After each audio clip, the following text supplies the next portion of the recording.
네, 여러분 안녕하십니까. 이정성TV의 이정성입니다. 오늘 하루도 잘 지내셨는지요?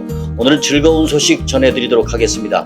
3월 1일부터 전국에서 방역 패스가 시행이 중단이 됐습니다. 확진자의 동거인은 백신 접종 여부와 상관없이 자가격리를 하지 않아도 된다고 합니다.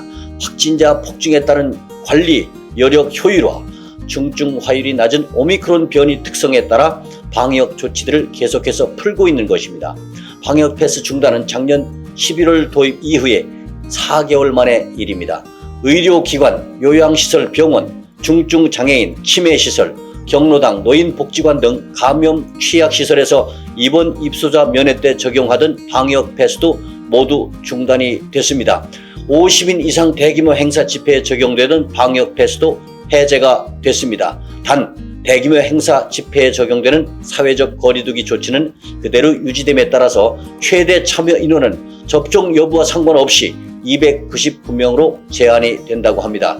보건소는 이날부터 음성 확인서 발급 업무를 하지 않습니다. 정부는 4월 1일 시행 예정이었던 청소년 대상 방역 패스도 잠정 철회를 했다고 합니다. 정부는 오미크론 변이 유행으로 방역 정책의 중심이 고위험군 자율 방역으로 이동했고, 방역 패스 효력 중지 소송에 따른 정책 혼선 등을 고려해서 방역 패스를 중단했다고 설명을 했습니다. 다만 이번 조치는 잠정적인 것으로 향후 새로운 변이 발생, 백신 접종 상황에 따라서 방역 패스를 재개할 수도 있다고 밝혔습니다. 이날부터 밀접 접촉자 격리 지침도 바뀌어 확진자의 동거인은 모두 수동 감시 대상이 된다고 합니다. 그동안 동거인 중 백신 미접종자는 7일간 자가 격리를 하고 접종 완료자는 격리 의무를 지지 않았으나 이날부터는 예방 접종력과 상관없이 모두 격리 의무를 해제하고 수동 감시를 한다고 밝혔습니다.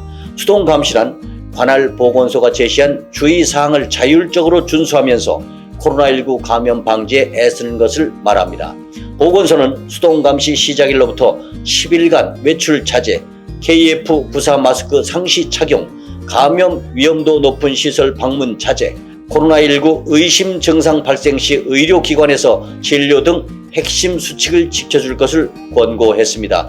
검사 방식도 바뀌었습니다. 기존에는 동거인으로 분류된 직후와 6, 7일째 각각 총 2회 PCR 검사를 받아야 했지만 앞으로는 3일 이내에 PCR 검사를 받고 6, 7일째 신속 항원 검사를 받으면 된다고 밝혔습니다. 단 60세 이상은 PCR 검사를 받아야 한다고 했습니다.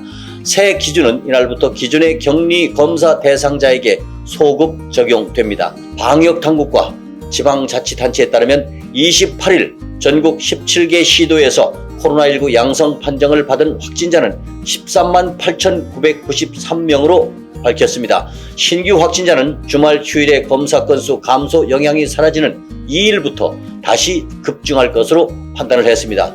국내외 연구기관은 대선일인 오늘 3월 9일 1인 확진자가 최대 23만 명 이상이 되고 재원 중인 중환자는 1,200명 이상이 될 것으로 전망을 했습니다.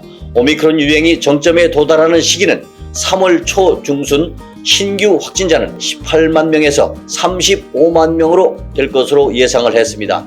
방역 패스 중단으로 삶의 불편함이 많이 해소돼서 좋은 점이 많아지겠지만 개개인이 더 많은 주의가 필요될 것 같습니다. 지금까지 이정성이었습니다.